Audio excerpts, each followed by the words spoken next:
নবীজি ওই জালেম বাদশার নাম হলো ফেরাউন।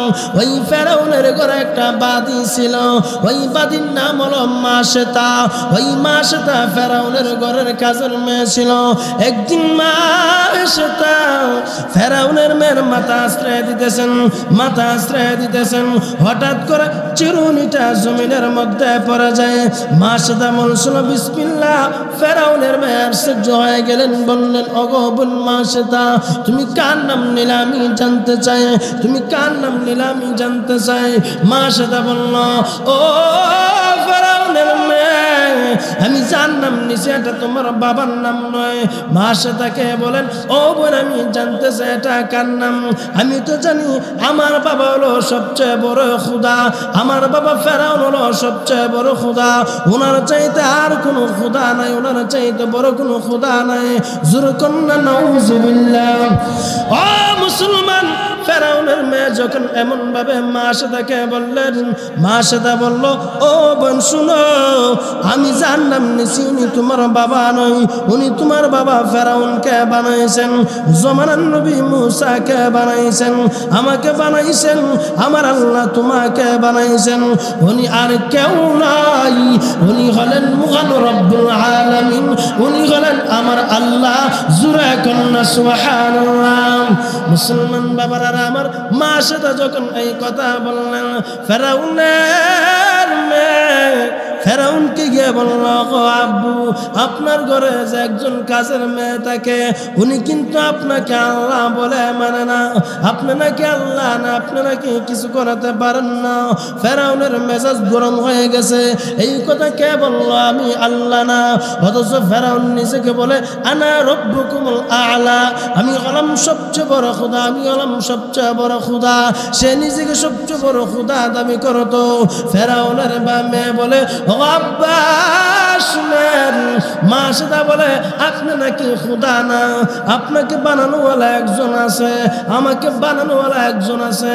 মাশেতা মুসা সবাইকে বানানোওয়ালা একজন, উনি নাকি মহান আল্লাহ। অথচ ফেরাউন জানে ফেরাউন কোনো কিছু করাতে পারে না, যা করে সব করে মহান আল্লাহ। কি বলেন ঠিক না বেটি? ও মুসলমান, সংক্ষিপ্ত বলতেছি, ফেরাউনের মেয়ে যখন এমন ভাবে বলল, মাশেতাকে ফেরাউনের সামনে ডেকে নিয়ে মাশেতাকে বলল ঈমান ত্যাগ করার জন্য, আল্লাহকে বলার জন্য। মাশেতা বলে নাই ওনার 3 সন্তান ছিল, এই 3 সন্তানকে উনি শহীদ করেছেন।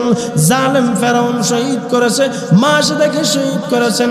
জিবরাইল বলে, ও নবীজি, ইয়া রাসূলুল্লাহ, ইয়া হাবিবাল্লাহ, ওই জালেম ফেরাউন মাশেতাকে যে শহীদ করেছিল, মাশেতা শহীদ হওয়ার আগে একটা শর্ত দিয়েছিল। কি শর্ত? ও ফেরাউন, আমাকে যখন তুমি দুনিয়ার থেকে বিদায় করে দিবা, দুনিয়ার থেকে শহীদ করে দিবা, তবে শর্ত হলো আমার হাড্ডি, আমার সন্তানদের হাড্ডি একসাথে করে দাফন করবা, কাফন করবা। তখন নবীজি ওই স্থানটা হলো এখানে, এখান থেকে তাদের কবর থেকে আল্লাহ মেশকে আম্বর গান আপনার নাকের মধ্যে লাগাই দিতেছে। জোরে কন্যা সুবহানাল্লাহ। এগুলো বুঝি, তাদের কবর থেকে আপনার নাকের মধ্যে আমার আল্লাহ মেশকে আম্বর গান লাগাই দিতেছে। জোরে কোন সুবহানাল্লাহ। নবী আলাইহিস সালাতু ওয়াস সালাম এখান থেকে এই ঘটনা শুনে চলে গেলেন প্রথম আসমানে। রাস্তার মধ্যে আরো অনেক ঘটনা ঘটছে সমকম। প্রথম আসমানে গিয়া সাক্ষাৎ হয়ে গেলেন। ইতিহাসের কিতাবের মধ্যে আসছে, মেরাজের ঘটনা যখন টান দিয়েছেন, মেরাজের ঘটনার মধ্যে আসছে, প্রথম আসমানে গিয়া আমার নবী দেখা হলেন বাবা আদম সফিউল্লাহর সাথে। আদম সফিউল্লাহর সাথে জিবরাইল পরিচয় করাইলেন। আদম সফিউল্লাহর সাথে মুসাফা মুআনাকা করে আমার আল্লাহ বলেন, জিবরাইল আমার বন্ধুকে দ্বিতীয় আসমানে নিয়ে আসো। মুহতারাম হাজিরিন, আমার বয়ান বুঝে থাকলে বলুন তো, আমার আল্লাহ আমার নবীকে সম্মান কম দিছে না বেশি? আমার নবীর আগে কোনো নবীকে মেরাজ করাইছে না, মহব্বত বেশি করছে বিদায় আমার নবীকে মেরাজ করাই দিছে। তাহলে এই নবীকে মহব্বত করলে আমার আপনার জীবন সফল না বিফল? সফল। মুসলমান বন্ধুরা আমার ভালো করে শুনুন, আমার নবীকে যখন প্রথম আসমানে নিয়ে গেলেন, প্রথম আসমানে গিয়ে দেখেন বাবা আদম নবীর সাথে মুসাফা মুআনাকা করে জিবরাইল আলাইহিস সালাতু ওয়াস সালাম আমার নবীকে নিয়ে সামনের দিকে চলে গেলেন। দ্বিতীয় আসমানে নবী আলাইহিস সালাতু ওয়াস সালাম ঈসা নবীর ও কাতরের আব্বা জানারা আম্মা জানারা ভালো করে শুনুন গো মা, ও যুবক ভাই ভালো করে শুনো। আল্লাহ তাআলা যখন মানুষ বানানোর জন্য চেষ্টা করলেন, লম্বা সূরা আলোচনা, আমার আল্লাহ যখন আদমকে বানাইয়া জান্নাতের মধ্যে রাখলেন, বাবা আদম জান্নাতের মধ্যে চলাফেরা করতেছে, বসবাস করতেছে। আল্লাহ বলেন আদম তুমি জান্নাতের মধ্যে যেখানে মন চায় সেখানে যাও। আদম নবী যখন চলাফেরা করতেছে একা একা জিন্দেগি ভালো লাগে না। আমার বয়ান বুঝে থাকলে বলুন তো, মানুষের অন্তর খবর জানে কে? আর একটু আসতে কোন কে জানে? ও মুসলমান বাবা আদম একা একা জিন্দগি ভালো লাগতেছে না, চলাফেরা করতেছেন। আল্লাহ তো বুঝার বাকি নাই। বাবা আদম যখন ঘুমাইলেন, এমন সময় আল্লাহ বাবা আদমের বাম পাজর হাড্ডি থেকে মা হাওয়াকে বানাইলেন। মা হাওয়াকে বানাইয়া মাথার মধ্যে সুন্দরভাবে কাপড় দিয়া সমস্ত অঙ্গ প্রত্যঙ্গ আল্লাহ সুন্দর করে সাজাইয়া, হাতের মধ্যে বালা দিয়া, গলার মধ্যে নেকলেস দিয়া, মাথার মধ্যে টিকলি দিয়া যখন বাবা আদমের পাশে শোয়া দিলেন, বাবা আদম ঘুম থেকে জাগ্রত হইয়া দেখে তার পাশে সুন্দরী রূপসী এক মহিলা। বাবা আদম ধরার জন্য চেষ্টা করলেন, হাত বাড়াইলেন। আমার আল্লাহ বলেন আদম নবী গো, ও আদম এখনো তুমি ধরতে পারবা না, আমি আল্লাহ অনুমতি দেই নাই। ও আল্লাহ ইয়া আরহামার রাহিমিন ইয়া আকরামুল আকরামিন, ও আল্লাহ কিভাবে ধরতে পারবো আপনি বলে দেন। আমার আল্লাহ বলেন ও আদম জান্নাতের ভিতরে আমি আল্লাহ তোমাদেরকে বিবাহ পড়াইব, তোমাদের মর হবে কি জানো নি? আদম বলে ও আল্লাহ এই জান্নাতের ভিতরে আমি আর তুমি ছাড়া, আল্লাহ তোমার রহমতের তৈরি ফেরেশতা ছাড়া আর কেউ নাই। ও আল্লাহ জান্নাতের ভিতরে বিবাহ পড়াইবেন, মোহর কি হবে? আমার আল্লাহ বলেন আদম নবী গো, ও আদম জান্নাতের ভিতরে মোহর হলো আমার বন্ধু মুহাম্মদের উপরে 10 বার দুরূদ পাঠ করা।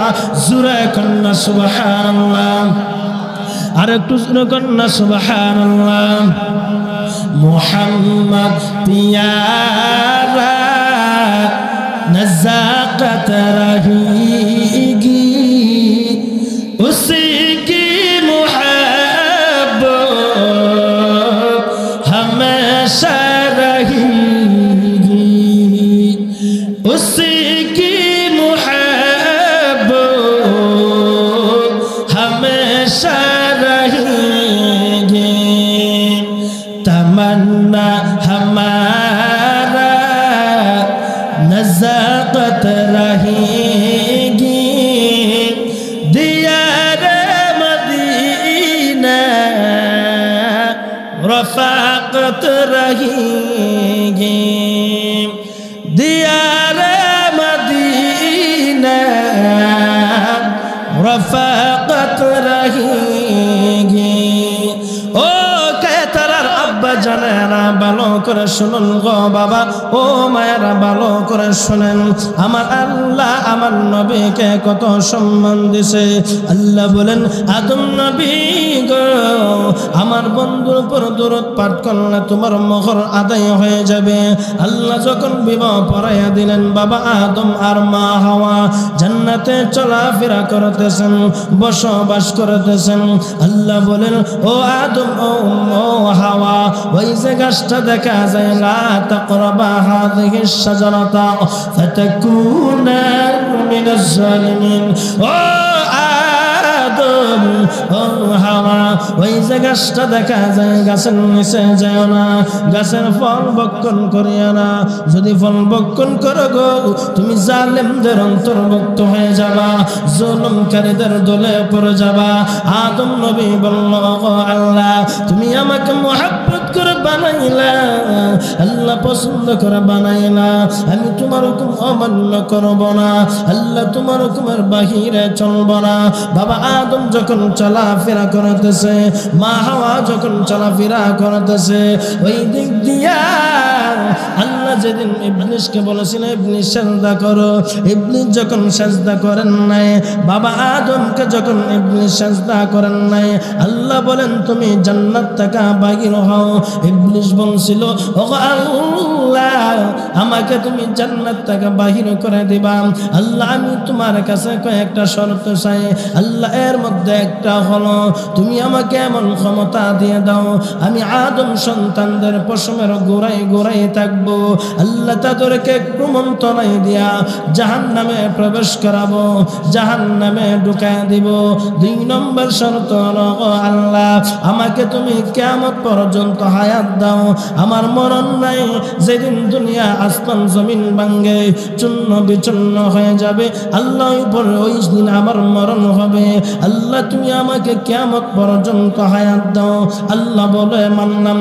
মা হাওয়া বাবা আদম যখন জান্নাতের ভিতরে চলাফেরা করতেছে বসবাস করতেছে, ওই দিক দিয়া বাবা আদম আর মা হাওয়াকে ইবলিস পাঞ্জাবি পরিধান করে, হাতের মধ্যে তসবিহ রেখে, মাথার মধ্যে টুপি রেখে, এমন ভাবে সুন্দর পোশাক পরিধান করে মা হাওয়ার কাছে বুঝাইতে লাগলেন, হাওয়াকে বলতে লাগলেন ও হাওয়া তোমরা যে জান্নাতের মধ্যে ঢুকছো আল্লাহ কিন্তু তোমাদেরকে জান্নাত থেকে বাহির করে দিবে, জান্নাত থেকে বাহির করে দিবে। হাওয়া বলছে না না আল্লাহ তো বাহির করবে না। হাওয়া বাহির করবে কিভাবে? যদি গন্ধম গাছের ফল ভক্ষণ করো আল্লাহ তোমাদেরকে জান্নাতের ভিতরে রাখবে। বিপরীত বুঝাইতেছে, বিপরীত বুঝাইতেছে। আল্লাহ বলছেন গন্ধম গাছের ফল ভক্ষণ না করার জন্য, ইবলিস বলতেছে গন্ধম গাছের ফল ভক্ষণ করার জন্য।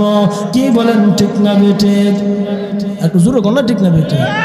মুসলমান ইবলিস বিপরীত বিপরীত বলতেছে তোমরা যদি গন্ধম গাছের ফল ভক্ষণ করো তাহলে আল্লাহ সুবহানাহু ওয়া তাআলা তোমাদেরকে জান্নাতে রাখবে। মহিলাদের মন দেখবেন সবচেয়ে বেশি নরম। কি করেন আপনি যদি বুঝায় সুজায় কিছু বলতে পারেন দেখবেন তারা 100 টাকা 200 টাকা লাগবে, তাদের মন নরম। মা হাওয়া প্রথম কথা না আমল নিলেন না, যখন ইবলিস বারবার বুঝাইতেছে লেবাসও দেখছে বালা, আর এই লোকটা তো মিথ্যা কথা বলতে পারে না, কারণ যে লেবাস বুঝাইতেছে এই লেবাস এই লোকটা মিথ্যাবাদী হতে পারে না। কি কোন ঠিক না বেঠিক? মা হাওয়া কথাটা আমলে নিয়েছেন। মা হাওয়া গিয়ে বাবা আদমকে বুঝালেন স্বামী গো এই লোকটা কোনোদিন মিথ্যা কথা বলতে পারে না, এই লোকটার কথাটা শুনে দেখেন। বাবা আদম কথা শুনে না, বাবা আদমও কথাবার্তা দিলেন না, কিন্তু বেড়া ফান যতই শক্তিশালী নারীর কাছে স্ত্রীর কাছে স্ত্রীর কথা শুনুন লাগবে। ঠিক না বেটি? আপনাদের কাছে তোরা মনে আলহামদুলিল্লাহ আপনারা শুনেন না, আপনারা আপনার মতোই শোনেন, বউর কথা কেউ শোনেন না, আছে এরকম ঠিক নিও মা মা আসলে আপনারা কায়ে তোরা কেউ শোনেন না। মুহতারাম হাজিরিন, আদম আলাইহিস সালাম 1 2 3 মা হাওয়া যখন বলতে লাগলো হঠাৎ করে স্ত্রীর কথা কানে নিলেন, নিয়ে সেরা গাছের গোড়ার মধ্যে গেছে। গন্ধম গাছের গোড়া? কোন গাছের গোড়া? বয়ান সাইরা দিতে বাবা খারাপ লাগতেছে। তাহলে আপনারা যে অবস্থা একটু কথা কন না, আল্লাহ আকবার কন না, সুবহানাল্লাহ কন না, আমরা এমন এক অবস্থা দেয় তাহলে 3 বাজে আছে। আপনারা যদি কন আমি কিন্তু সালাম আল্লাহ বয়ান শেষ করে দিন ইনশাআল্লাহ। মুহতারাম হাজিরিন, যখন ও স্বামী স্ত্রী উভয়জন মিলে গন্ধম গাছের গোড়ার মধ্যে গেছেন, আল্লাহ পথে দেখতেছেন। একটু জোরে গন। মুসলমান বন্ধুরা আমার ভালো করে শুনুন, মা হাওয়ার বাবা আদম যখন জান্নাতের মধ্যে চলাফেরা করতেছে, ইবলিসের কথা যখন স্বামী আর স্ত্রী শুনে ফেলল, শুনে যখন এই গন্ধম গাছের নিচের মধ্যে গেলেন, বাবা আদম আর মা হাওয়া গন্ধম গাছের ফল খেয়ে ফেলল। খাওয়ার সাথে সাথে জান্নাতি পোশাক তাদের শরীরের মধ্যে যে ছিল এই পোশাকটা খুলে গেলেন উভয়জন উলঙ্গ। একজনের লজ্জাস্থান আরেকজন দেখতেছে, উভয়জন শর্মিন্দা। স্বামীর সামনে স্ত্রী লজ্জিত, স্ত্রীর সামনে স্বামীর লজ্জিত। কি করার? বাবা আর মা হাওয়া উভয়জন উলঙ্গ জান্নাতি পোশাক সাথে সাথে খুলে গেলেন। আল্লাহ বলেন, আদম নবী গো, ও আদম, আমি আল্লাহ বলছিলাম গন্ধম গাছের ফল না খাওয়ার জন্য, কেন খাইলা? আমি আল্লাহ তোমাদের উপর রাগান্বিত হলাম। যাও যাও, তো জান্নাত থেকে বাইর হইয়া দুনিয়ার জমিনে যাও। বাবা আদম আর মা হাওয়া জান্নাতে গাছের পাতা ছিঁড়ে ছিঁড়ে তাদের লজ্জাস্থান ডাকলেন, উভয়জন লজ্জাস্থান ডাকলেন। আমার আল্লাহ বলেন, যাও যাও, দুনিয়ার জমিনে যাও, তোমাদেরকে আমি আল্লাহ জান্নাত থেকে বাইর করে দিলাম, দুনিয়ার জমিনে যাও। বাবা আদম শ্রীলঙ্কার জমিনে, মা হাওয়া বলেন জিদ্দার জমিনে। স্বামীর সাথে স্ত্রীর কোনো দেখা নাই, স্ত্রীর সাথে স্বামীর কোনো দেখা নাই। এমন ভাবে লম্বা সময় কেটে গেল, লম্বা সময় কাটতে লাগলো। বাবা আদম আল্লাহর কাছে কান্দেন, ওগো আল্লাহ, আমি জুলুম করেছি আমার নিজের উপরে, আল্লাহ আমি অন্যায় করেছি। রব্বানা যালামনা আনফুসানা ওয়া ইল্লাম তাগফির লানা ওয়া তারহামনা লানাকুনান্না মিনাল খাসিরিন। ও প্রভু, আয় আল্লাহ, আমি আমার উপর জুলুম করেছি, অন্যায় করেছি। ওগো আল্লাহ, তুমি আমার মাফ করিয়া দাও, ক্ষমা করিয়া দাও। আমার আল্লাহ আদম নবীর দোয়া কবুল করে নাও, মঞ্জুর করে নাও। মা হাওয়া কান্দে রে, বাবা হাওয়া, বাবা আদম কান্দে। এমন ভাবে তাফসীর কিতাবের মধ্যে মুফাসসিরিনে কেরাম লেখছেন, 1 বছর নয়, 2 বছর নয়, 100 বছর নয়, 200 বছর নয়, 350 বছর পর্যন্ত বাবা আদম আর মা হাওয়া চোখের পানি ফালাইছে। স্বামীর সাথে স্ত্রীর কোনো দেখা নাই, স্ত্রীর সাথে স্বামীর কোনো দেখা নাই। বাবা আদম শ্রীলঙ্কা, মা হাওয়া জিদ্দা। লম্বা সময় পার্থক্য, লম্বা সফর, কেউর সাথে কেউর কোনো দেখা নাই। বাবা আদম পুরুষের মধ্যে সর্বপ্রথম একা, মা হাওয়া মহিলাদের মধ্যে সর্বপ্রথম তিনিও একা। এই পৃথিবীর মধ্যে আর কোনো মানুষ নাই। বাবা আদম কান্দে রে, মা হাওয়া কান্দে, আল্লাহর কাছে চোখের পানি ফালাই। আল্লাহ কবুল করে নাও।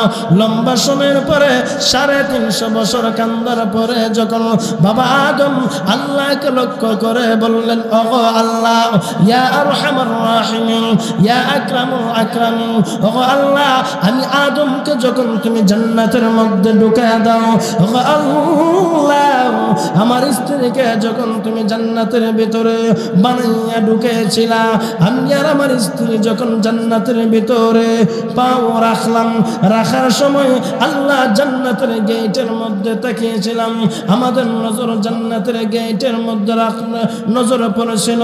ওগো আল্লাহ, আমরা তাকায় দেখি জান্নাতের গেটের মধ্যে একটা নাম রাখা, আল্লাহ ওই নামটা হলো নূরে মুহাম্মদ। ওগো আল্লাহ, আমি জানি ওই নামটা তোমার কাছে অনেক পছন্দনীয়, অনেক মুহাব্বতের। আল্লাহ ওই নামের উসিলা করে তুমি মাফ করিয়া দাও, ক্ষমা করিয়া দাও। মা হাওয়া কান্দে রে, মা হাওয়া বলে, ওগো আল্লাহ, আমি আর আমার স্বামীকে যখন তুমি গন্ধম গাছের ফল খাওয়ার জন্য আল্লাহ নিষেধ করেছিলা, আমরা যখন গন্ধম গাছের ফল খেয়ে ফেলছিলাম, আল্লাহ আমাদেরকে যখন তুমি জান্নাত থেকে বাইর করে দাও, জান্নাত থেকে বাইর করে দাও, বাইর হওয়ার সময় আল্লাহ জান্নাতের গেটের মধ্যে একটা নাম দেখছিলাম, নূরে মুহাম্মদ। ও আল্লাহ, আমরা জানি ওই নামটা তোমার কাছে অনেক পছন্দনীয়, অনেক মুহাব্বতের। জোরে বলা যাবে কি একবার আল্লাহু আকবার? আর একটু আসতে কোন আল্লাহু আকবার।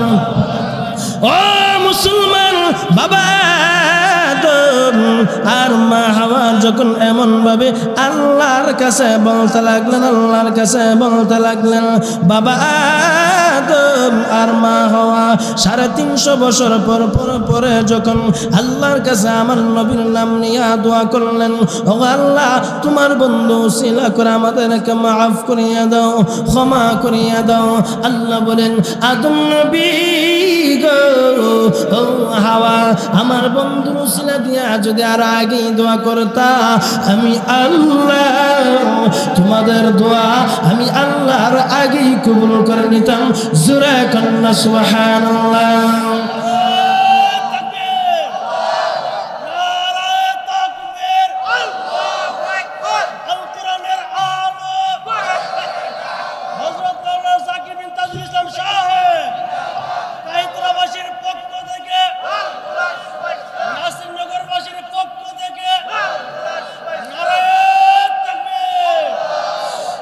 কয়েক শত বছর কান্না, কয়েক শত বছর কান্না করে আদম পাইলেন ক্ষমা, যার উসিলাই পাইলেন ক্ষমা তিনি রাসূলুল্লাহ, তিনি রাসূলুল্লাহ, তিনি হাবিবুল্লাহ। যার কদমে রহমত বরকত ভরপুর আছেন প্রভুর মায়ায়, ভরপুর আছেন প্রভুর মায়ায়, যার উসিলাহি জান্নাত পাইব, যার উসিলাহি জান্নাত পাইব তিনি রাসূলুল্লাহ, তিনি হাবিবুল্লাহ, তিনি রাসূলুল্লাহ, তিনি হাবিবুল্লাহ। কয়েক শত বছর কান্না, 350 বছর কান্না করে আদম পাইলেন ক্ষমা, যার উসিলাই পাইলেন ক্ষমা তিনি রাসূলুল্লাহ, তিনি হাবিবুল্লাহ, তিনি রাসূলুল্লাহ, তিনি হাবিবুল্লাহ। মোহতারাম হাজিরিন, আচ্ছা আমার বয়ান বুঝে থাকলে বলুন তো, আদম আলাইহিস সালাতু ওয়াস সালাম জান্নাত থেকে দুনিয়াতে আসছেন, দুনিয়াতে লম্বা একটা সময় কাটাইছেন, 350 বছর কাটানোর পরে কার উসিলায় আদম নবী ক্ষমা পাইছে? একটু জোরে কন্যা, কার উসিলায়? আমার আপনার নবীর উসিলায় আদম আলাইহিস সালাতু ওয়াস সালাম আল্লাহর কাছে মাফ পাইছে। কি বলেন, ঠিক না বেটি? তাহলে আমার নবীর সম্মান কম না বেশি? একটু আসতে কোন কম না বেশি? ও মিয়া, এই নবীর উম্মত হয়েছি, একবার জোরে বলা যাবে কি আলহামদুলিল্লাহ? গর্বের বিষয়, এই নবীর উম্মত আল্লাহ আমার আপনার বানাইছে। যে নবীর উসিলায় বাবা আদম নবী এখনো দুনিয়াতে আসে নাই, ওই সময় কি নবী আসছিল? নবী আসে নাই। নবীর রূহ মোবারক আল্লাহ জান্নাতে বানায় রাখছেন। নবী আসার আগেই নবীর নামের যদি এত সম্মান হয়, তাহলে ওই নবীর উম্মতের কত সম্মান হবে? জোরে বলি সুবহানাল্লাহ। মোহতারাম হাজিরিন, আল্লাহ তাআলা 1 লক্ষ মতান্তরে 2,24,000 পয়গম্বর আল্লাহ দুনিয়াতে পাঠাইছেন, কিন্তু আমার নবীর চাইতে সম্মান, আমার নবীর চাইতে ইজ্জত, আমার নবীর সাথে মর্যাদা, এর চাইতে আমার নবীর চাইতে বেশি কোনো নবী এবং রাসূলকে দেয় নাই। কি বলেন, ঠিক না বেটি? মুসলমান ভাইরা আমার ভালো করে শুনুন, ও কায়তুরার যুবক ভাইরা, বাইরে ভাই ভালো করে শোনো, তোমার পায়ের নিচে আমার হাত রাখা বলে ভাই নবীর সুন্নতকে আর জবাই কইরো না। ও ভাই, নবীর উপরে দরুদ পাঠ করার চেষ্টা করো। আমার আল্লাহ আমার নবীকে কিন্তু সুসমস্ত নবীদের চাইতে সম্মান ইজ্জত বেশি দান করেছেন। ও মুসলমান, তাকে দেখেন আল্লাহ কিছু কিছু নবীদের নামের ক্ষেত্রে আল্লাহ লকব দিয়েছিলেন, যাদেরকে আল্লাহ বিশেষভাবে মহব্বত করেছে। কিতাবের মধ্যে মুসান্নিফ কেরাম উল্লেখ করেছেন, আমার নবীর পূর্বে আল্লাহ 1 লক্ষ মতান্তরে 2,24,000 পয়গম্বর আল্লাহ দুনিয়াতে পাঠাইছেন। এর মধ্যে কয়েকজন নবীর নামের শেষ দিয়া আল্লাহ লকব দিয়েছিলেন, উপাধি দিয়েছিলেন। আমার আল্লাহ বলেন, আদম নবীর নামের শেষ দিয়া আমি আল্লাহ দিয়েছিলাম আদম সফিউল্লাহ। আমি আল্লাহ ঈসা নবীর নামের শেষ দিয়া ঈসা রূহুল্লাহ উপাধি দিয়েছিলাম। ইব্রাহিম নবীর নামের শেষ দিয়া আমি আল্লাহ ইব্রাহিম হাবিবুল্লাহ দিয়েছিলাম, খলিলুল্লাহ দিয়েছিলাম। মূসা নবীর নামের শেষ দিয়া আমি আল্লাহ মূসা কালিমুল্লাহ দিয়েছিলাম। কেন কালিমুল্লাহ দিয়েছিলাম জানো নে? মূসা নবী আমি আল্লাহ আমার কাছে গিয়া তোর পারে গিয়া কথা বলতো, যখন কথা বলতো আমি আল্লাহ বলতাম ওগো মুসা তুমি চলে আসো তোর পারে। মুসা নবীজি তোর পারে চলে যাইতেন আল্লাহর কাছে কথা বলার জন্য। এই জন্য আমি আল্লাহ মুসা নবীকে তার নামের শেষ দিয়ে মুসা কালিমুল্লাহ উপাধি দিয়ে দিলাম। ও যুবক বের আমার মা ভালো করে শুনুন গো মা, আমার আল্লাহ আমার নবীকে কত ভালোবাসতেন, কত পছন্দ করতেন। আমার আল্লাহ আমার নবীকে মোহাব্বত করে নবীর নামের শেষ দিয়া আমার আল্লাহ হাবিবুল্লাহ দিয়ে দিলেন, যার অর্থ হলো স্বয়ং আল্লাহ আমার নবীর জন্য পাগল। জোরে কন্যা আল্লাহু আকবার, আর একটু জোরে কন্যা আল্লাহু আকবার। আল্লাহ তোমার নাম জপিলে হৃদয়ে আমার শান্তি লাগে, ঠিক না বেঠিক? আল্লাহ তোমার নাম জপিলে হৃদয়ে আমার শান্তি লাগে। কি যে মধু, কি যে জাদু, কি যে মধু, কি যে জাদু, আল্লাহ তোমার এই নামেতে, আল্লাহ তোমার নাম জপিলে হৃদয়ে আমার শান্তি লাগে। আল্লাহ তোমার নাম জপিলে হৃদয়ে আমার শান্তি লাগে। বাইরে আমার বন্ধুরা আমার ভালো করে শোনেন, আমার নবীকে আমার আল্লাহ কেমন মোহাব্বত করতেন, কেমন ভালোবাসতেন, কেমন কি পরিমাণ আল্লাহ আমার নবীকে পছন্দ করতেন। ও মুসলমান, আমি আপনি যদি আমার নবীকে ভালোবাসতে পারি, নবীর সুন্নতগুলোকে যদি আঁকড়ে ধরতে পারি, হাসরের কঠিন ময়দানে আমার আল্লাহ কিন্তু আমার নবীর ওসিলা দিয়া, আমার নবীর সুপারিশের মাধ্যমে আমাকে আপনাকে আমার আল্লাহ জান্নাতে ঢুকায় দিবে। ও মুসলমান ভালো করে শুনুন গো বাবা, আমার আল্লাহ বলেন ও পৃথিবীর মানুষ, আমার বন্ধুর সাথে আমার বন্ধুর আগে আমি আল্লাহ যত নবী দুনিয়াতে পাঠাইলাম, সুলাইমান নবীকে আল্লাহ বলেন আমি আল্লাহ দুনিয়াতে পাঠাইলাম, কিন্তু সরাসরি আমি আল্লাহর কাছে মেরাজ করাই নাই, দিদার লাভ করাই নাই। আমি আল্লাহ দাউদ নবীকে দুনিয়ার জমিনে পাঠাইলাম, কণ্ঠ নামক নিয়ামত দান করলাম, কিন্তু আমি আল্লাহর কাছে নিয়ে যাই নাই, মেরাজ করাই নাই। আমি আল্লাহ আমার বন্ধুকে কেমন মোহাব্বত করেছি, কেমন ভালোবাসছি। ও মুসলমান, আল্লাহর নবী যখন একদিন উম্মে হানির ঘরের মধ্যে ঘুমন্ত অবস্থায় ছিলেন, ঘুমও নয় সজাগ নয়, আমাদের এলাকার ভাষায় বলা হয় কায়া ঘুম, এমন সময় আল্লাহর নবীর কাছে দুইজন ফেরেশতা আসলো। কিতাবের মধ্যে লিখছেন একজন হলো আজরাইল, একজন হলো জিবরাইল, দ্বিতীয় নম্বর হলো মিকাইল। এই দুইজন ফেরেশতা আসমান ছিদ্র করে সাত ছিদ্র করে নবীর কাছে আইসা সালাম সালাম দিলেন, আসসালাতু ওয়াসসালামু আলাইকা ইয়া রাসূলুল্লাহ, আসসালাতু ওয়াসসালামু আলাইকা ইয়া হাবিবাল্লাহ, আসসালাতু ওয়াসসালামু আলাইকা ইয়া শাফিআল মুজনাবিন, আসসালাতু ওয়াসসালামু আলাইকা ইয়া রাহমাতাল লিল আলামিন। ও নবী, ও ইয়া রাসূলুল্লাহ, ইয়া হাবিবাল্লাহ, ও নবীজি, আমার আল্লাহ আমাদেরকে পাঠাইছেন এই মুহূর্তে আপনি সফর করতে হবে, সফর করতে হবে। আল্লাহ বলে, আমার নবী বলেন, ও ভাই জিবরাইল, আমি কিভাবে সফর করব, কিসের মাধ্যমে সফর করব? জিবরাইল বলেন, ও নবীজি, এই যে বুরাক দেখেন, আমার আল্লাহ এই সাওয়ারিটা জান্নাত থেকে পাঠাইছেন। একটু জোরে বলা যাবে কি সুবহানাল্লাহ? ওগো নবীজি, এই সাওয়ারিটা আমার আল্লাহ জান্নাত থেকে বানাইয়া পাঠাইছেন। এই বুরাকটা আপনি এই বুরাকের মধ্যে পাও রাখেন, এই বুরাক আপনাকে নিয়ে যাবে।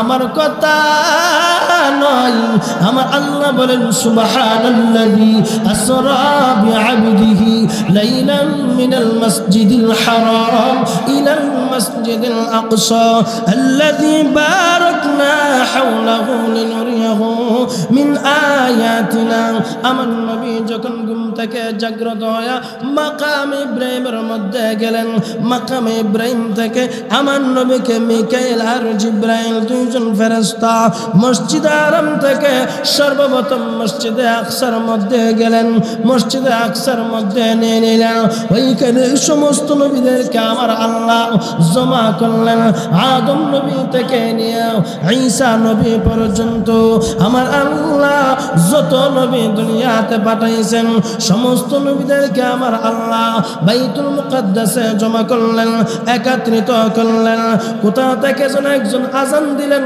আরেকজন ইকামত দিলেন যখন নামাজের সময় হয় বাবা আদম ডান দিকে তাকায় কে নামাজের ইমামতি করবে বাবা আদম বলে আমি পারবো না ইউসুফ নবী ডান দিকে তাকায় কে ইমামতি করবে কে সামনে যাবে ইউসুফ নবী ডান দিকে তাকায় ইব্রাহিম নবী ডান দিকে তাকায় দাউদ নবী ডান দিকে তাকায় এমন ভাবে আস্তে আস্তে ঈসা নবী পর্যন্ত আসলো আমার আল্লাহ বলে ও জিব্রাইল ও জিব্রাইল আর দেরি করিস না আমার বন্ধুর হাতটা টান দিয়া নামাজের মুসল্লার মধ্যে দিয়ে দাও জোরে কন্না সুবহানাল্লাহ ইমামুল আউয়ালিন আল আখিরিন ইমামুল আউয়ালিন আল আখিরিন বারাসাতুকা রহমাতাল লিল আলামিন মসজিদে শুধু हमारा ये ज़मीन रहमत जा নবী যখন নবী আলী সালাতু ওয়াসসালাম যখন নামাজের স্থানের মধ্যে গেলেন সমস্ত নবীরা নবীর পিছনে নামাজ আদায় করলেন আর সমস্ত নবী ইমামতি করলেন মুক্তাদি হলেন সমস্ত নবীরা ইমাম হলেন আমার নবী আমার আল্লাহ বোঝাইতেছে ও নবীজি পৃথিবীতে ইমাম হলো পাড়ার সর্দার ইমাম হলো পাড়ার মুহল্লার বাদশা ইমাম সবার সম্মান হলো সবার সবচাইতে বেশি ও নবীজি আমি আল্লাহ সমস্ত নবীদের ইমাম বানাইয়া আমি আল্লাহ সমস্ত নবীদের সর্দার আপনাকে বানাই দিয়েছি কন্যা সুবহানাল্লাহ সমস্ত নবীদের সম্মান আল্লাহ আমার নবীকে বানাইছেন কিভাবে বাইতুল মুকাদ্দাস আল্লাহ সমস্ত নবীদেরকে জমা করে সমস্ত নবীদের মাধ্যমে আমার নবীকে আল্লাহ ইমাম বানায়া সমস্ত নবীদেরকে আল্লাহ মুসল্লি বানায়া মুক্তাদি বানায়া আমার নবীকে আল্লাহ ইমাম বানায়া ইজ্জত সম্মান আরো বাড়ায়া দিছে এখন আমি আপনি যদি রাসূলের উপর দুরূদ না পড়ি তাহলে রাসূলের সম্মান কমবে কথা কানা রাসূলের সম্মান কমবে ও মিয়া আমার ক্ষতি ঠিক না বেটে নবীর উপর দুরূদ পাঠ করলে আমার লাভ দুরূদ পাঠ না করলে আমার লস ঠিক নেই কিন্তু আমরা তো এই মনসমাজ 10 দিনে একবার দুরূদ শরীফ দেয় না কেমন গুনাহ করতে করতে ফাফ করতে আমাদের জিহ্বা এমন হইছে ভালো কথা ভালো লাগে না আর কত হারাম কথা গীবত শাস্ত্রলে যান গীবত কত সুন্দর শাস্ত্রলে গিয়া দেখবেন সিয়ান নাই বসবার না দাঁড়া দাঁড়া সাহাবান করতেছে লুকর অভাব নাই মসজিদে আজ দেখেন মসজিদ একদম ফাঁকা ঠিক না বেটি আপনাদের কায়াতুল আলহামদুলিল্লাহ সবাই ভালো বলে সবাই নামাজে কিন্তু বিভিন্ন এলাকাতে এরকম দেখা যায় মসজিদ খালি শাস্ত্র ভরা ঠিক না বেটি মুসলমান বন্ধুরা আমার ভালো করে শুনুন আল্লাহর নবী যখন মসজিদে আকসার মধ্যে নামাজ শেষ করলেন নামাজ শেষ করার পরে জিবরাইল আলাইহিস সালাতু ওয়াস সালাম আমার নবীকে বলতেছেন ও নবীজি ইয়া রাসূলুল্লাহ ইয়া হাবিবাল্লাহ আপনি যে নামাজ আদায় করেছেন আপনার পিছনে যারা নামাজ আদায় করছে তাদেরকে চিননি আল্লাহর নবী বলো ভাই জিবরাইল না আমি তো তাদেরকে চিনলাম না জিবরাইল বলেন ও নবীজি তারা হলেন বাবা আদম থেকে নিয়ে ঈসা পর্যন্ত আমার আল্লাহ যত নবী পাঠাইছেন সমস্ত নবীদেরকে জমা করিয়া আপনার পিছনে নামাজ আদায় করেছে জোরে কন্যা সুবহানাল্লাহ ও মুসলমান আল্লাহর নবী বলেন ও নবীজি চলেন চলেন সামনের দিকে চলেন এমন ভাবে নবী যখন সামনের দিক দিয়ে চলতে লাগলেন প্রতিমত অনেক ঘটনা ঘটে যায় বলার সময় নাই আরে হুজুর বয়ান করতে হবে ও মুসলমান ভালো করে শোনো আমার নবী যখন হাঁটতে লাগলেন বুরাকের মাধ্যমে চলতে লাগলেন হঠাৎ করে নবীর গানে নবীর নাকের মধ্যে মেশকে আম্বরের ঘ্রাণ। নবী বললেন, ও ভাই জিব্রাইল, এখানে তো কোনো ঘর নাই, বাড়ি নাই, এখানে কোনো দোকান নাই, কোনো কিছু নাই, এখান থেকে কিভাবে মেশকে আম্বরের ঘ্রাণ আসতেছে আমি জানতে চাই। আল্লাহর নবীকে বলেন, জিব্রাইল, ও নবীজি, আপনার পূর্বে আমার আল্লাহ একজন জালেম বাদশা পাঠিয়েছিল। ওই জালেমের নাম হলো ফেরাউন। নাম শুনছেন নি? আর একটু আসতে কন, জালেমের নাম কি ছিল? ও নবীজি, ওই জালেম বাদশার নাম হলো ফেরাউন। ওই ফেরাউনের ঘরে একটা বাদী ছিল, ওই বাদীর নাম হলো মাশেতা। ওই মাশেতা ফেরাউনের ঘরের কাজের মেয়ে ছিল। একদিন মাশেতা ফেরাউনের মেয়ের মাথা আশ্রয় দিতেছেন, হঠাৎ করে চিরুনিটা জমিনের মধ্যে পড়ে যায়। মাশেতা বলছিল বিসমিল্লাহ।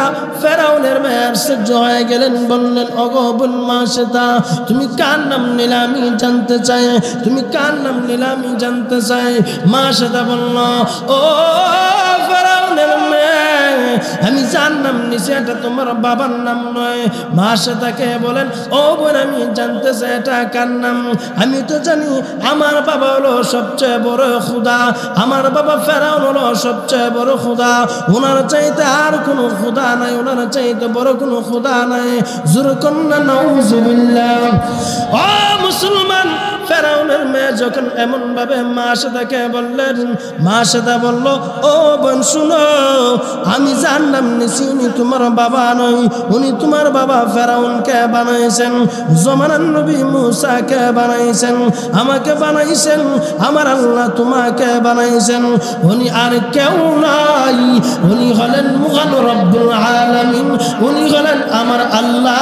জোরে কন্যা সুবহানাল্লাহ। মুসলমান বাবারা আমার, মাশেতা যখন এই কথা বললেন, ফেরাউনকে গিয়ে বলল, ও আব্বু, আপনার ঘরে যে একজন কাজের মেয়ে থাকে, উনি কিন্তু আপনাকে আল্লাহ বলে মানে না, আপনি নাকি আল্লাহ না, আপনি নাকি কিছু করাতে পারেন না। ফেরাউনের মেজাজ গরম হয়ে গেছে। এই কথা কে বলল? আমি আল্লাহ না। অথচ ফেরাউন নিজেকে বলে, আনা রব্বুকুমুল আ'লা, আমি হলাম সবচেয়ে বড় খোদা, আমি হলাম সবচেয়ে বড় খোদা। সে নিজেকে সবচেয়ে বড় খোদা দাবি করতো। ফেরাউনের মেয়ে বলে, ও আব্বা শুনেন, মাশেতা বলে, আপনি নাকি খোদা না, আপনাকে বানানোওয়ালা একজন আছে, আমাকে বানানোওয়ালা একজন আছে। মাশেতা মুসা সবাইকে বানানোওয়ালা একজন, উনি নাকি মহান আল্লাহ। অথচ ফেরাউন জানে ফেরাউন কোনো কিছু করাতে পারে না, যা করে সব করে মহান আল্লাহ। কি বলেন, ঠিক না বেটি? ও মুসলমান, সংক্ষিপ্ত বলতেছি, ফেরাউনের মেয়ে যখন এমন ভাবে বলল, মাশেতাকে ফেরাউনের সামনে ডেকে নিয়ে মাশেতাকে বলল ঈমান ত্যাগ করার জন্য, আল্লাহকে বলার জন্য। মাশেতা বলে নাই, ওনার 3 সন্তান ছিল, এই 3 সন্তানকে উনি শহীদ করেছেন। জালেম ফেরাউন শহীদ করেছে, মাশেতাকে শহীদ করেছেন। জিব্রাইল বলে, ও নবীজি, ইয়া রাসূলুল্লাহ, ইয়া হাবিবাল্লাহ, ওই জালেম ফেরাউন মাশেতাকে যে শহীদ করেছিল, মাশেতা শহীদ হওয়ার আগে একটা শর্ত দিয়েছিল। কি শর্ত? ও ফেরাউন, আমাকে যখন তুমি দুনিয়া থেকে বিদায় করে দিবা, দুনিয়া থেকে শহীদ করে দিবা, তবে শর্ত হলো আমার হাড্ডি, আমার সন্তানদের হাড্ডি একসাথে করে দাফন করবা, কাফন করবা। তখন নবীজি, ওই স্থানটা হলো এখানে, এখান থেকে তাদের কবর থেকে আল্লাহ মেশকে আম্বর গান আপনার নাকের মধ্যে লাগাই দিতেছে। জোরে কন্যা সুবহানাল্লাহ। নবীজি, তাদের কবর থেকে আপনার নাকের মধ্যে আমার আল্লাহ মেশকে আম্বর গান লাগাই দিতেছে। জোরে কোন সুবহানাল্লাহ। নবী আলাইহিস সালাতু ওয়াস সালাম এখান থেকে এই ঘটনা শুনে চলে গেলেন প্রথম আসমানে। রাস্তার মধ্যে আরো অনেক ঘটনা ঘটছে সমকম। প্রথম আসমানে গিয়া সাক্ষাৎ হয়ে গেলেন। ইতিহাসের কিতাবের মধ্যে আসছে, মেরাজের ঘটনা যখন টান দিয়েছেন, মেরাজের ঘটনার মধ্যে আসছে, প্রথম আসমানে গিয়া আমার নবী দেখা হলেন বাবা আদম সফিউল্লাহর সাথে। আদম সফিউল্লাহর সাথে জিব্রাইল পরিচয় করাইলেন। আদম ইউসুফুল্লাহর সাথে মুসাফা মুআনাকা করে আমার আল্লাহ বলেন জিবরাইল আমার বন্ধুকে দ্বিতীয় আসমানে নিয়ে আসো। মুহতারাম হাজিরিন, আমার বয়ান বুঝে থাকলে বলুন তো, আমার আল্লাহ আমার নবীকে সম্মান কম দিছে না বেশি? আমার নবীর আগে কোনো নবীকে মেরাজ করাইছে না, মহব্বত বেশি করছে বিদায় আমার নবীকে মেরাজ করাই দিয়েছে। তাহলে এই নবীকে মহব্বত করলে আমার আপনার জীবন সফল না বিফল? সফল। মুসলমান বন্ধুরা আমার ভালো করে শুনুন, আমার নবীকে যখন প্রথম আসমানে নিয়ে গেলেন, প্রথম আসমানে গিয়ে দেখেন বাবা আদম নবীর সাথে মুসাফা মুআনাকা করে জিবরাইল আলাইহিস সালাতু ওয়াস সালাম আমার নবীকে নিয়ে সামনের দিকে চলে গেলেন। দ্বিতীয় আসমানে নবী আলাইহিস সালাতু ওয়াস সালাম ঈসা নবীর সাথে দেখা, ঈসা রূহুল্লাহর সাথে সালাম মুসাফা হওয়ার পরে নবী আলাইহিস সালাতু ওয়াস সালামকে তৃতীয় আসমানে নিয়ে গেলেন। তৃতীয় আসমানে আমার নবী ইউসুফ নবীর সাথে দেখা, ইউসুফ নবীর সাথে সালাম মুসাফা মুআনাকা হওয়ার পরে আমার আল্লাহ বলেন জিবরাইল আমার বন্ধুকে নিয়ে আসো। এরপরে আসমান অর্থাৎ চতুর্থ আসমানে আমার নবীর সাথে দেখা হলেন ইদ্রিস নবীর সাথে। ইদ্রিস নবীর সাথে সালাম মুসাফা মুআনাকা কথাবার্তা বলে আমার নবীকে যখন জিবরাইল বললেন ওগো নবীজি সামনের দিকে চলেন, আমার আল্লাহ আমার নবী সামনের দিকে চলতে লাগলেন। চতুর্থ আসমান থেকে পার হইয়া পঞ্চম আসমানের মধ্যে চলে গেলেন। গিয়ে দেখেন হারুন নবী অপেক্ষা করতেছেন। হারুন নবীর সাথে মুসাফা মুআনাকা করে চলে গেলেন ষষ্ঠ আসমানে। ছয় নম্বর আসমানে নবী দেখা হলেন মুসা নবীর সাথে, মুসা কালিমুল্লাহর সাথে মুসাফা মুআনাকা করে সপ্তম আসমানে সফর করলেন। সপ্তম আসমানে দেখা হয়ে গেলেন ইব্রাহিম খলিলুল্লাহর সাথে, ইব্রাহিম নবীর সাথে কথাবার্তা মুসাফা মুআনাকা সবকিছু শেষ করে আমার নবী যখন চলতে লাগলেন 2 মিনিটের মধ্যে আমার ঘটনা শেষ করে ফেলবো। নবী যখন চলতে লাগলেন আমার আল্লাহ বলেন ফেরেশতারা রে ও ফেরেশতারা আমার বন্ধু চলে আসছে। আমি আল্লাহর কুদরতি ভাবে সব পর্দাগুলো খুলে দাও, জোরে কন্না সুবহানাল্লাহ। হর তামান্না দিল সে রুকু সতু হো গাই, হর তামান্না দিল সে রুকু সতু হো গাই। अब तो आजा अब तो खुलवत हो गई, अब तो आजा अब तो खुलवत हो गई। বার আমার বন্ধুরা আমার নবীকে যখন মেরাজ করাইলেন আমার আল্লাহর সন্নিকটে চলে গেলেন। আমার আল্লাহ আমার নবী কথা হলেন, সব কিছু হলেন। আমার নবী যখন পুনরায় চলে আসবেন আমার আল্লাহকে বললেন ওগো আল্লাহ ইয়া আরহামার রাহিমিন ইয়া আকরামুল আকরামিন, ওগো আল্লাহ আমাকে তোমার বাড়িতে দাওয়াত করে নিয়ে আসছো, আমার উম্মতের জন্য তুমি কি হাদিয়া দিবা? আমার আল্লাহ বলেন ওগো নবীজি দুইটা জিনিস তোমার উম্মতকে হাদিয়া দিব, অর্থাৎ আমার বান্দা বান্দিকে হাদিয়া দিব। 1 নম্বর হলো নামাজ, 2 নম্বর হলো সূরা বাকারার শেষ আয়াত। আমার আল্লাহ আমার নবীকে মেরাজ করাইয়া সমস্ত নবীদের চাইতে সম্মান ইজ্জত মর্যাদা বাড়ায় দিছে, জোরে কন্না সুবহানাল্লাহ। মুহতারাম হাজিরিন, আল্লাহ সুবহানাহু ওয়া তাআলা আমাকে আপনাকে নবীর মুহাব্বত আমার আপনার অন্তরে পয়দা করে কবরে যাওয়ার মতন আল্লাহ তৌফিক দান করুক। আমার আপনার ভিতরে আল্লাহ বেশি বেশি নবীর মুহাব্বত পয়দা করে দেখ। আমি আপনার সকলেই এই কথাগুলোর উপর আমল করার চেষ্টা করব, নবীর উপর দুরূদ শরীফ পাঠ করার চেষ্টা করব। ওয়া মা আলাইনা ইল্লাল বালাগ। আসসালামু আলাইকুম ওয়া রাহমাতুল্লাহ।